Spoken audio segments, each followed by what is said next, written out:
नमस्ते दोस्तों, मैं हूं पूजा। आपका एक बार फिर से मेरे YouTube चैनल में स्वागत है। आज हम बात करते हैं मनुष्य क्या है, कौन है और कहां से आया है। सबसे पहले बात करते हैं मनुष्य क्या है। जितना मैंने अपने जीवन के अनुभव से समझा है, मनुष्य या हमारे चारों तरफ जितने भी जीव जंतु पेड़ पौधे हैं वो एक तरह से मशीन है। मनुष्य एक मशीन है जिसके अंदर कई फीचर्स हैं। ये कई लेयर्स में बना हुआ है। ऊपरी लेयर, अंदरूनी layer, energy layer, materialistic layer. इसमें बोन्स, मसल्स, स्किन, हर एक पूरी बॉडी का कण कण कई मॉलिक्यूल्स से, कई तत्वों से मिलकर बना है। ओवरऑल हम कहें तो ये प्रकृति से बना है। ये एक ऐसी मशीन है जो अपने आप में चलायमान है, जिसे चलने के लिए किसी और दूसरे सहारे की जरूरत नहीं पड़ती, जो स्वयं चलित है, स्वचालित है, जो अपना फ्यूल भी खुद डालती है, फ्यूल खुद बनाती है और अपना सारा कुछ स्वयं करती है।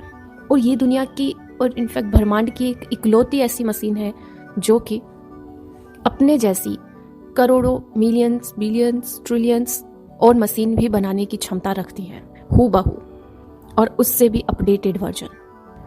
अब ये मशीन कौन है, कहां से आई है? देखिए, इसके पीछे दो धारणाएं हैं। एक है विज्ञान की धारणा, एक है आध्यात्मिक धारणा। विज्ञान का ये कहना है हजारों सालों पहले, करोड़ों सालों पहले ब्रह्मांड में कई खगोलीय पिंडों का आपस में टकराने से पृथ्वी का निर्माण हुआ। पृथ्वी की हीट जो है वो टेम्परेचर, तापमान, प्रेशर समय के साथ धीरे धीरे संतुलित होता गया। उसके बाद अलग अलग तत्वों से भिन्न भिन्न प्रकार की मशीनों का सृजन हुआ। उन मशीनों में से एक मशीन मनुष्य नाम से कहलाई।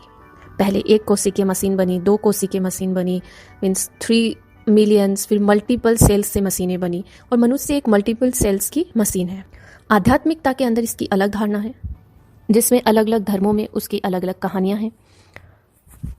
मोस्ट ऑफ द रिलीजन्स में, मोस्ट ऑफ द धर्मों में यही कहा गया है कि सबसे पहले कोई महत्वपूर्ण आदमी और औरत आए, उनके मिलन से फिर धीरे धीरे मनुष्य जाति का विस्तार हुआ।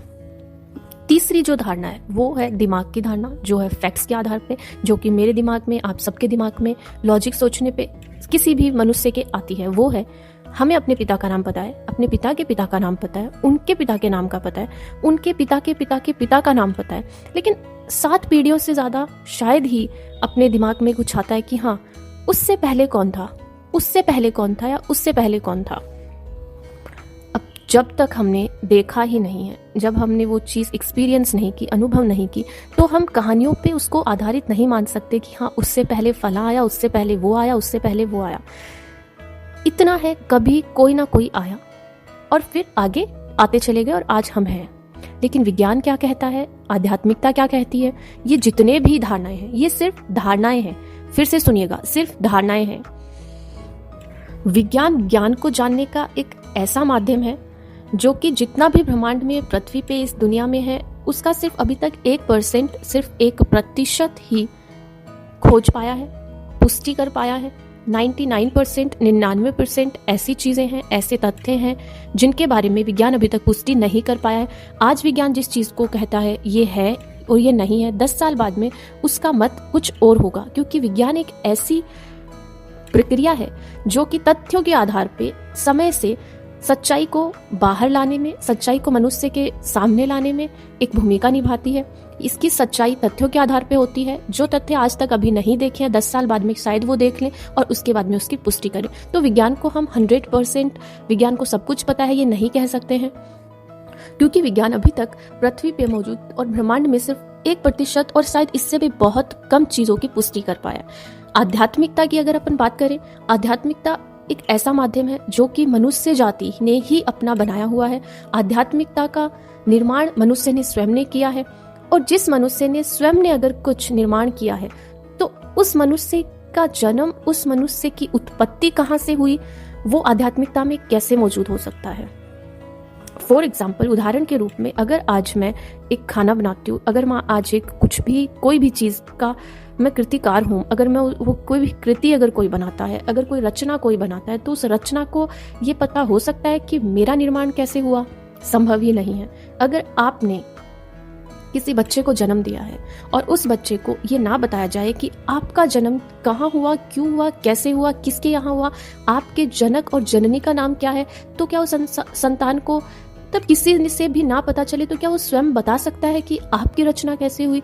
ठीक यही मैं आपको बताने की कोशिश कर रही हूँ कि आध्यात्मिकता वो रचना है जो हमने, जिसके रचयिता हम स्वयं है, जिसका रचयिता मनुष्य है। तो वो ये चीज बता कैसे सकती है कि मनुष्य कहाँ से आया? अब आप बोलेंगे विज्ञान को नहीं पता, आध्यात्मिकता को नहीं पता, तो सत्य क्या है? आखिर मनुष्य कहाँ से आया, कहाँ से आया, क्यों आया? ये शायद उत्तर अभी तक किसी के पास नहीं होगा और शायद हम सबके पास होगा। वो कैसे? देखिए, आपको मैं हमेशा से कहती हूँ, हर एक वीडियो में कहती हूँ, जितने भी आपके प्रश्न हैं उन सब का उत्तर आप स्वयं ढूंढ सकते हैं। आपके स्वयं के अंदर है, आपके हर एक छोटे छोटे अनुभवों के साथ जुड़ा हुआ होता है, बस आप उसको ढूंढना नहीं चाहते या ढूंढ पाते नहीं हैं। मनुष्य इन्हीं कणों से, इन्हीं तत्वों से मिलकर बना है जो हमारे चारों ओर है। एक मशीन है जो स्वचालित है, जो स्वयं चलायमान है, जो सब कुछ स्वयं करती है। आध्यात्मिकता और विज्ञान एक बात की कॉमन पुष्टि करते हैं, वो है कि मनुष्य का शरीर जो है वो तत्वों से मिलकर बना है। विज्ञान का कहना है मनुष्य का शरीर विभिन्न विभिन्न तत्वों से, मॉलिक्यूल्स से बनी हुई एक रचना है।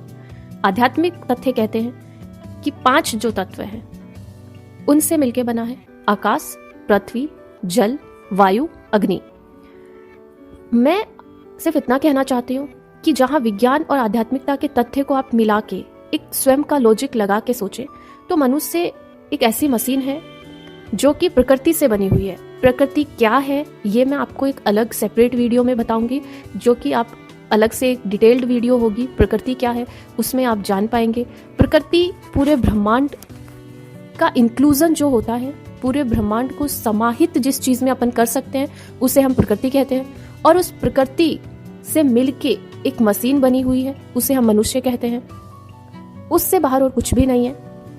हम प्रकृति से बनाए हुए, प्रकृति के लिए बनाए हुए, प्रकृति से चलायमान एक मशीन है जो कि प्रकृति के अनुसार चलते हैं, प्रकृति के लिए चलते हैं और प्रकृति के हिस्सा बन के ही खत्म हो जाते हैं। तो आप विज्ञान, आध्यात्मिकता और स्वयं का लॉजिक, स्वयं के अनुभव अप्लाई करके खुद को महसूस कीजिएगा। आपको उत्तर मिल जाएगा कि आप एक ऐसी मशीन है जो कि प्रकृति से ही पैदा होके प्रकृति में ही वापस विलीन होने का बीच का एक सफर तय करती है।